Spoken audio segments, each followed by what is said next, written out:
Hi friends. ఇవాళ మనం నోడ్.js లో ఒక బ్యాక్ ఎండ్ ఏపీఐని ఎట్లా బిల్డ్ చేయాలనేది చూద్దాం ఫ్రమ్ బేసిక్ లెవెల్ నుండి. దానికి మీకు కావాల్సింది నోడ్ రన్ టైమ్ ఎన్వైరన్మెంట్. దానికోసం మీరు ఫస్ట్ మీ గూగుల్లోకి వెళ్ళి node.js.org అని కొట్టండి. ఇది దాని అఫీషియల్ వెబ్సైట్కి తీసుకొని వెళ్తుంది.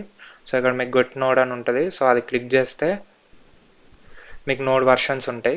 ఇక్కడ నుంచి మీరు మీకు కావాల్సిన నోడ్ వర్షన్ని సెలెక్ట్ చేసుకొని డౌన్లోడ్ చేసుకొని దాని తర్వాత కాన్ఫిగర్ చేసుకోవచ్చు. నా దగ్గర ఆల్రెడీ నోడ్ ఇన్స్టాల్ అయిపోయింది. ఒకసారి మీకు నోడ్ ఇన్స్టాల్ అయిందా లేదా అని తెలియాలి అని అంటే మీ కమాండ్ ప్రాంప్ట్ ఓపెన్ చేసి నోడ్ స్పేస్ --వెర్షన్ అని కొట్టండి. మీ నోడ్ వర్షన్ అనేది వచ్చేస్తుంది. లేదు అంటే బిన్ అనే ఫోల్డర్ ఉంటుంది. అది ఎక్కడనైతే ఇన్స్టాల్ అయ్యిందో ఆ పాత్కి వెళ్ళి ఆల్మోస్ట్ మీ సి డ్రైవ్లో ఇన్స్టాల్ అయిపోయి ఉంటాయి అన్నీ. ఆ ఫోల్డర్లోకి వెళ్ళి అక్కడ బిన్ అనే ఫోల్డర్ ఉంటుంది. దాన్ని తీసుకొచ్చి మీ సిస్టమ్ వేరియబుల్స్లో పెట్టేసేవండి. ఈఎన్వి వేరియబుల్స్లో పెట్టేయండి. అప్పుడు ఒకసారి మళ్ళీ కమాండ్ ప్రాంప్ట్ అనేది క్లోజ్ చేసి ఓపెన్ చేసి సేమ్ కమాండ్ టైప్ చేయండి, వస్తుంది. ఇది బేసిక్గా మీరు నోడ్ ఇన్స్టాలేషన్ అనేది. దీని మీద నేను ఎక్కువ టైం స్పెండ్ చేయాలనుకోవట్లేదు. ఒకసారి దాని తర్వాత మీరు నోడ్ అనేది ఇన్స్టాల్ చేసిన తర్వాత మీ ఫేవరెట్ ఐడి అనేది ఓపెన్ చేసుకోండి. ఏ ఐడి అయినా ఏం కాదు. అందులో ఒక ఫోల్డర్ అనేది ఎంప్టీ ఫోల్డర్, మీ ప్రాజెక్ట్ ఫోల్డర్ అనేది ఓపెన్ చేసుకొని ఫస్ట్ థింగ్ మీరు చేయాల్సింది ఒక ఎంట్రీ సర్వర్ ఫైల్ అనేది క్రియేట్ చేసుకోవాలి. ఒక జావా స్క్రిప్ట్ ఫైల్ కానీ లేదంటే టైప్ స్క్రిప్ట్ ఫైల్ కానీ. మీరు ఎందులో కంఫర్ట్ ఉంటే అందులో ఒక ఫైల్ని క్రియేట్ చేసుకోండి. ఇక్కడ మనం server.js అని ఒక ఫైల్ నేమ్ ఇచ్చేద్దాం. ఇప్పుడు ఒక ఏపీఐని బిల్డ్ చేయాలి అని అంటే జనరల్గా మనం ఏ స్ట్రక్చర్ అనేది ఫాలో అవ్వాలనేది మనకు జనరల్ ఐడియా ఉండాలి. ఏపీఐ అంటే ఏంటిది, ఒక రెస్ట్ ఏపీఐ అంటే ఏంటిది, మీరు క్లయింట్ నుండి ఏ క్లయింట్ అయినా కానివ్వండి, అది వెదర్ మీ ఫ్రంట్ ఎండ్ అప్లికేషన్ అయినా కానివ్వండి, లేదు అని అంటే ఒక పోస్ట్ మ్యాన్ నుండి మీరు పంపించిన, లేదు అంటే డైరెక్ట్ గూగుల్ సెర్చ్ ఇంజన్ నుంచి పంపించిన, ఏదైనా కానీ అది మీ క్లయింట్. మీరు అక్కడ ఒక ఏపీఐకి ఒక రిక్వెస్ట్ పంపిస్తారు. ఆ ఏపీఐ అనేది https డొమైన్ అలా ఇలాంటి ఒక ప్యాటర్న్లో ఉంటుంది అనుకోండి. https domain/api/val/users అని ఒక ప్యాటర్న్లో ఉందనుకుందాం. ఇలాంటి ఒక ఏపీఐకి మీరు ఒక రిక్వెస్ట్ పంపిస్తారు. ఆ రిక్వెస్ట్ని మీ బ్యాక్ ఎండ్ సర్వర్ అనేది యాక్సెస్ చేసి యూజర్ ఇప్పుడు ఏమైతే మీకు ఆ రిక్వెస్ట్ని ఏమనుకొని అయితే గెట్ కానీ పోస్ట్ కానీ పుట్ కానీ ఎలాంటి రిక్వెస్ట్ అయితే వచ్చిందో అలాంటి రిక్వెస్ట్ని డికోడ్ చేసుకొని అది పుట్టా పోస్టా గెట్టా అనేది మీ ఏపీఐ రౌటింగ్లో దానికి కరెక్ట్గా మ్యాచ్ చేసుకొని ఆ ఏపీఐ అనేది ఏ డాటాని అయితే ఫ్రంట్ ఎండ్కి అప్లికేషన్కి రిటర్న్ చేయాలో దాన్ని రిటర్న్ చేస్తుంది. ఇది ఒక జనరల్గా రెస్ట్ ఏపీఐ వర్క్ అయ్యే ఫ్లో. అలాంటి ఒక రెస్ట్ ఏపీఐని మీరు బిల్డ్ చేయాలి అని అంటే మనకు కావాల్సింది బేసిక్గా కొన్ని థింగ్స్ ఉంటాయి. ఫస్ట్ థింగ్ అనేది మీకు ఎక్స్ప్రెస్ అనే ఒక లైబ్రరీ కావాలి. ఇది నోడ్.jsలో ఒక లైబ్రరీ. ఎందుకు అని అంటే మీకు నోడ్.jsలో ప్యాకేజెస్ ఉంటాయి, మాడ్యూల్స్ అనుకోవచ్చు. మీరు ఒక 4 డిఫాల్ట్ ప్యాకేజెస్ ఉంటాయి. ఒకటి ఫైల్ సిస్టమ్ ఎఫ్ఎస్ అని ఒకటి ఉంటుంది, హెచ్టిటిపి అని ఉంటుంది. ఇలాంటి మాడ్యూల్స్ అన్నీ ఉంటాయి. హెచ్టిటిపి అనేది ఇప్పుడు మీరు ఒక రెస్ట్ ఏపీఐ బిల్డ్ చేయడానికి చాలా ఇంపార్టెంట్ మాడ్యూల్. మీరు ఎక్స్ప్రెస్ వాడకపోతే అలాంటిది ఒక రా మాడ్యూల్ ఉంటుంది. దాన్ని మీరు కన్సైజ్ చేసి అందులో ఉన్న ప్రాపర్టీస్ అన్నిటినీ సింప్లిఫై చేసి మీకు ఒక లైబ్రరీ అనేది క్రియేట్ చేసి పెట్టినారు. దాన్నే ఎక్స్ప్రెస్ అంటాం. ఆ ఎక్స్ప్రెస్ని ఎట్లా యాక్సెస్ చేయాలి అని అంటే ఎన్పిఎంతో ఇన్స్టాల్ చేసుకోవాలి. నోడ్ ప్యాకేజ్ మేనేజర్ అది. నోడ్ ప్యాకేజ్ మేనేజర్ని మీరు సపరేట్గా ఇన్స్టాల్ చేయాల్సిన అవసరం ఏం లేదు. అది డైరెక్ట్గా మీరు నోడ్ ఇన్స్టాల్ చేసినప్పుడే మీకు ఎన్పిఎం అనేది కూడా ఇన్స్టాల్ అయిపోతుంది. మీరు దాన్ని ఎట్లా ఇన్స్టాల్ చేసుకోవాలి అంటే కమాండ్ ఏంటిదంటే మీ ఇంటిగ్రేటెడ్ మీ ఐదర్ కమాండ్ ప్రాంప్ట్లో కానీ లేదు అని అంటే మీ ఇంటిగ్రేటెడ్ కమాండ్ ప్రాంప్ట్ విఎస్ కోడ్లో కానీ npm స్పేస్ ఇన్స్టాల్ స్పేస్ ఏ మాడ్యూల్ని కానీ లైబ్రరీని కానీ ప్యాకేజ్ని కానీ మీరైతే ఇన్స్టాల్ చేయాలనుకుంటున్నారో దాని నేమ్ ఇక్కడ ఇవ్వాలి. ఇప్పుడు నేను ఎక్స్ప్రెస్ కావాలనుకుంటున్నాను కాబట్టి ఎక్స్ప్రెస్ అని ఇస్తాను. ఇప్పుడు మీకు ఎక్స్ప్రెస్ అనేది ఇన్స్టాల్ అయిపోతుంది. కొంచెం టైం తీసుకుంటుంది మీ నెట్వర్క్ స్పీడ్ని బట్టి. దాని తర్వాత ఇన్స్టాల్ అయిపోతుంది. ఇన్స్టాల్ అయిన ప్యాకేజ్ ఎట్లా తెలవాలి అంటే మీకు నోడ్ మాడ్యూల్స్ అని ఒక ఫోల్డర్ క్రియేట్ అవుతుంది.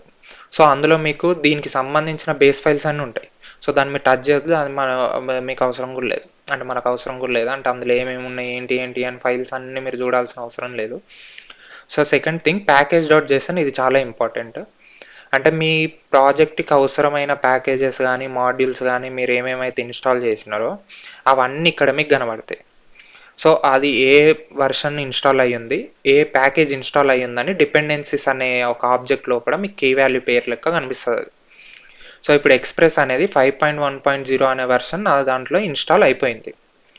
సో ఇలాగే మీకు ఇంకా ఏ ప్యాకేజెస్ మీరు ఇన్స్టాల్ చేసినా కూడా ప్యాకేజ్ డాట్ జేసన్ అనే ఫోల్డర్లో మీకు అవన్నీ అవైలబుల్గా ఉంటాయి.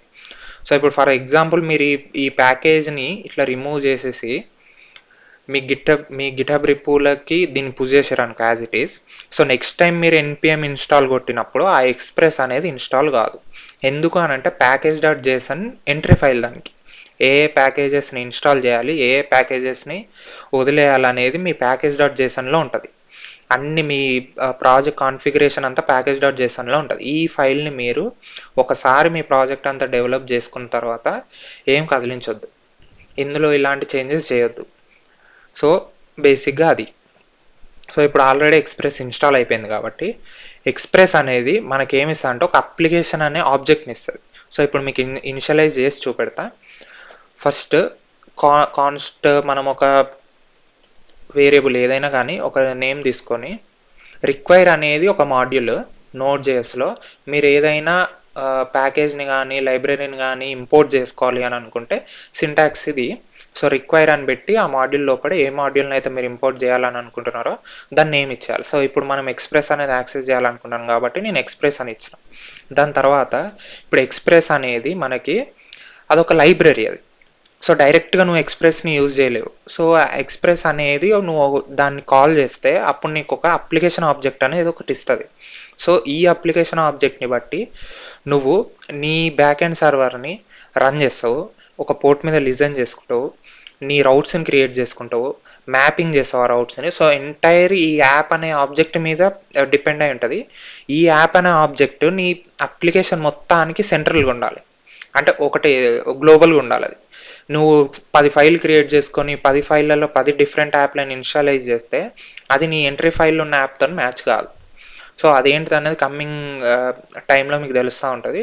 సో ప్రస్తుతానికి యాప్ని ఇనిషియలైజ్ చేద్దాం. సో యాప్ అనే ఆబ్జెక్ట్ ఇనిషియలైజ్ చేయడానికి కమాండ్ ప్రాంప్ట్ ఇది, సింటాక్స్ ఇది. సో ఇప్పుడు మనకి అప్లికేషన్ ఆబ్జెక్ట్ వచ్చేసింది, ఎక్స్ప్రెస్ అనే మాడ్యూల్ను కూడా మనం ఇంపోర్ట్ చేసేసుకున్నాం సక్సెస్ఫుల్గా. సో ఇప్పుడు నెక్స్ట్ థింగ్ ఏం చేయాలి అని అంటే మీ బ్యాక్ ఎండ్ సర్వర్ని ఒక పోర్ట్ మీద లిజన్ చేయాలి, అంతే కదా. త్రూ ఇంటర్నెట్ మీ బ్యాక్ ఎండ్ సర్వర్ని యాక్సెస్ చేయాలంటే ఒక పోర్ట్ మీద లిజన్ చేయాలి కదా. దాన్ని మీ డొమైన్ ఉంటే డొమైన్తో కనెక్ట్ చేసుకోవచ్చు, అది ప్రొడక్షన్. సో మన లోకల్ హోస్ట్ మీద లిజన్ అవుతూ ఉంటుంది. సో ఏ పోర్ట్ మీద లిజన్ కావాలనేది మీరు మెన్షన్ చేయాల్సి ఉంటుంది.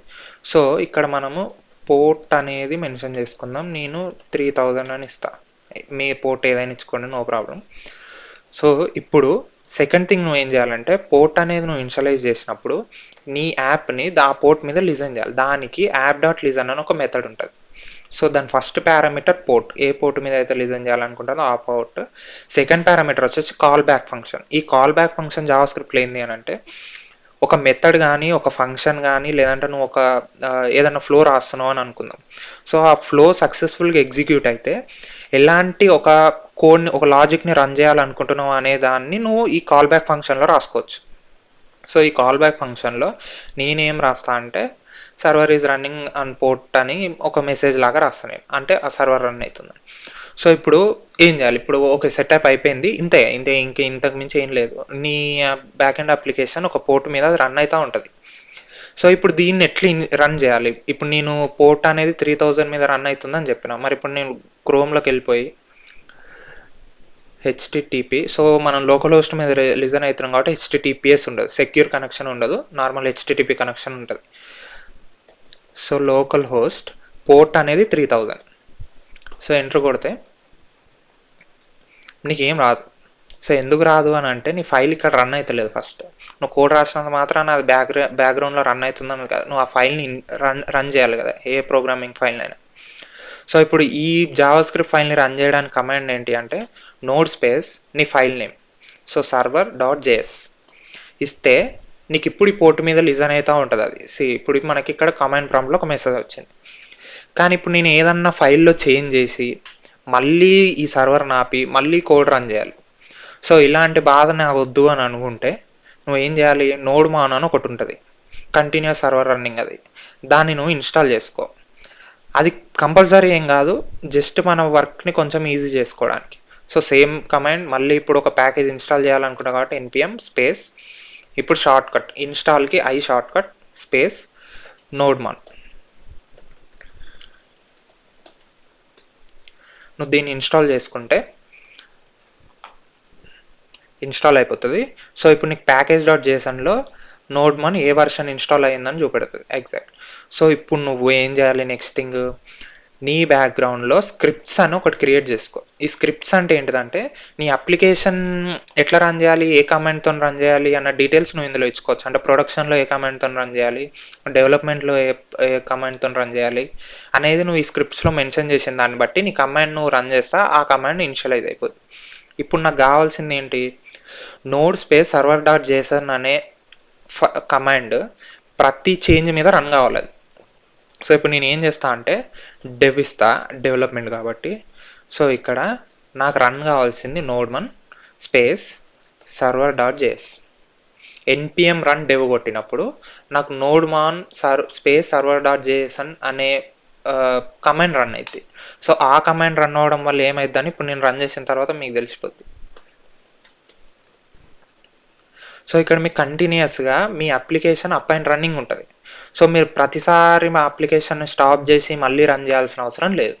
ఇది నోడ్ మాన్ యొక్క యూజ్. సో ఇప్పుడు సక్సెస్ఫుల్గా మనం ప్రతిసారి బ్యాక్ అండ్ ఫోర్త్ రానవసరం లేదు కాబట్టి సో ఇప్పుడు మనం ఏం చేస్తామంటే నెక్స్ట్ థింగ్ ఏపీఐ బిల్డ్ చేయాలి. That simple. అంటే మన ఫైనల్ స్టెప్ కాడికి వచ్చేసినాం. ఏపీఐ బిల్డ్ అనేది నువ్వు ఎట్లా చేస్తావు అని అంటే బేసికల్గా నీ యాప్ డాట్ లిజన్ ఇప్పుడు ఒక పోర్టు మీద లిజన్ అవుతుంది. అది ఇప్పుడు నేను గూగుల్లోకి వెళ్ళి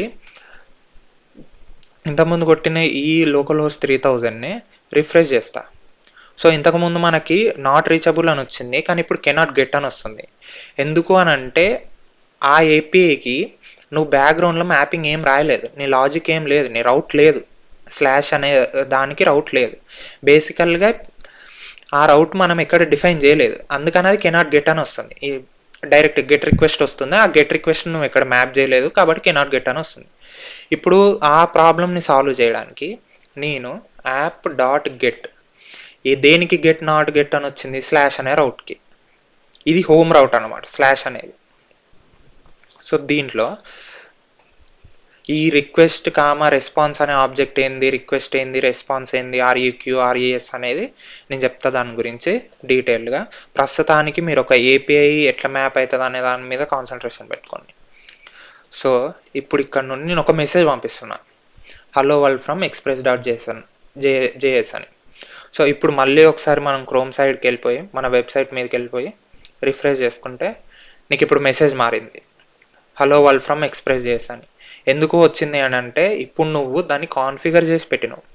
నీ క్లయింట్ స్లాష్ అనే రౌట్కి ఒక రిక్వెస్ట్ పంపింది. ఏం రిక్వెస్ట్ అది, get request. So get request ఇంతకుముందు నువ్వు గెట్ రిక్వెస్ట్ కాన్ఫిగర్ చేసి పెట్టలేదు. నీ బ్యాక్ ఎండ్ సర్వర్కి గెట్ రిక్వెస్ట్ ఫ్రమ్ స్లాష్ అనే రౌట్ నుండి వస్తే ఏం చేయాలి అనేది నీ బ్యాక్ ఎండ్ నువ్వు చెప్పలేదు, కానీ ఇప్పుడు చెప్పినావు ఏం చేయాలి అనేది. సో ఇప్పుడు దానికి తెలుసు ఏం చేయాలి అనేది. గెట్ రిక్వెస్ట్ వచ్చింది, స్లాష్ నుండి వచ్చింది, ఇది పంపిరా బాబు అని చెప్తుంది అది. సో ఇది నీ లాజిక్. సో ఇప్పుడు సింపుల్గా నువ్వు ఈ లోపల లాజిక్లో నీ బిజినెస్ లాజిక్ ఏది రాస్తే లాస్ట్కి ఇక్కడ రెస్ డాట్ సెండ్ అన్నప్పుడు ఏం సెండ్ చేస్తే అది నీ క్లయింట్కి వెళ్ళిపోతుంది. సో ఇప్పుడు ఫర్ ఎగ్జాంపుల్కి నేను ఒక 2 వేరియబుల్స్ తీసుకొని సమ్ చేసి ఆ సమ్ని పంపిస్తున్నాను. సో ఒక సింపుల్ లాజిక్ లాగా అనుకోండి. ఒక 2 వేరియబుల్స్ తీసుకున్నా ఆ సమ్ని నేను రిటర్న్ చేస్తున్నా ఆ స్లాష్కి అనేది రిక్వెస్ట్ వచ్చినప్పుడు. సో ఇప్పుడు ఏమైందో చూద్దాం. సో మీరు ఇక్కడ చూద్దాం సమ్ ఆఫ్ 10 and 20 is 30 అని వచ్చింది. సో ఇట్లనే మీరు ఎలాంటి బిజినెస్ లాజిక్ అయితే ఆ రౌట్కి రాయాలనుకుంటున్నారో, ఫర్ ఎగ్జాంపుల్ మీరు ఒక రియాక్ట్ అప్లికేషన్ డెవలప్ చేసేటప్పుడు లేదంటే ఫ్రంట్ ఎండ్ అప్లికేషన్ డెవలప్ చేసేటప్పుడు మీ స్లాష్ అనే రౌట్కి గెట్ అయితే ఒక లిస్ట్ ఆఫ్ ప్రోడక్ట్స్ గెట్ చేయాలనుకున్నారు. సో అప్పుడు మీరు ఈ బిజినెస్ లాజిక్ ఏముంటుంది మీకు ఇక్కడ, డేటాబేస్కి కనెక్ట్ అయ్యి ఆ డేటాబేస్ నుంచి మొత్తం ప్రోడక్ట్స్ అన్నిటిని గెట్ చేసి ఈ రెజ్ డాట్ సెండ్ అనే కాడ ఆ ప్రోడక్ట్స్ అన్నిటిని మీరు రిటర్న్ పంపిస్తారు. ఇది మీ బిజినెస్ లాజిక్. సో ఇట్లా app dot get, same app dot post అని ఉంటుంది నెక్స్ట్ మెథడ్, ఇది ఇంకొక మెథడ్. సో అట్లనే యాప్ డాట్ పుట్ అని ఉంటుంది, యాప్ డాట్ డిలీట్ అని ఉంటుంది. సో ఇలాంటి రిక్వెస్ట్లు అన్నిటిని నీ ఏపీఐ యూస్ కేసుని బట్టి నువ్వు రాసుకోవచ్చు. ఇది జనరల్గా నోట్ జేఎస్లో ఒక ఏపీఐ బిల్డ్ చేసే పద్ధతి. దీన్ని నువ్వు ఇంకా ఆర్గనైజ్డ్ వేలో కూడా చేయొచ్చు. అంటే నీ రౌట్స్కి రౌట్స్ ఫోల్డర్ ఉంటుంది, సపరేట్ ఫోల్డర్ ఉంటుంది ఇక్కడ. ఈ అప్లికేషన్ సర్వర్ డాట్ జేసన్ అనే ఫైల్లో ఓన్లీ నీ అప్లికేషన్ సంబంధించిన కాన్ఫిగరేషన్ ఉంటుంది. సో ఇట్లా నువ్వు ఏ ఫోల్డర్కి ఆ ఫోల్డర్ డివైడ్ చేసుకొని పెట్టుకోవచ్చు. అవన్నీ ఎట్లా చేయాలి ఏంటిది అనేది నెక్స్ట్ వీడియోస్ నుంచి చూద్దాం. So end of this series, ఈ సిరీస్ ఎండ్ అయ్యే లోపు మీకు ఒక కంప్లీట్ నోడ్ జేఎస్ ప్రాజెక్ట్ని, బ్యాక్ ఎండ్ ప్రాజెక్ట్ని ఎలా చేయాలో నేను చూపెడతా. సో ఇదే ఫ్లోని ఫాలో అయిపోయి సేమ్ ప్రాజెక్ట్ చేయకండి, సేమ్ ఫ్లోలో మీకు నచ్చిన ప్రాజెక్ట్ని రిజిస్టర్ చేసుకోండి. అట్లా చేసుకుంటే మీకు కూడా ఐడియా వస్తుంది బ్యాక్ ఎండ్ అంటే ఏంటిదని. సో థ్యాంక్ యూ ఇప్పటి వరకు చూసినందుకు. సో వీడియో నచ్చితే లైక్ చేయండి, సబ్స్క్రైబ్ చేయండి. సో మరిన్ని వీడియోస్ కోసం వెయిట్ చేయండి.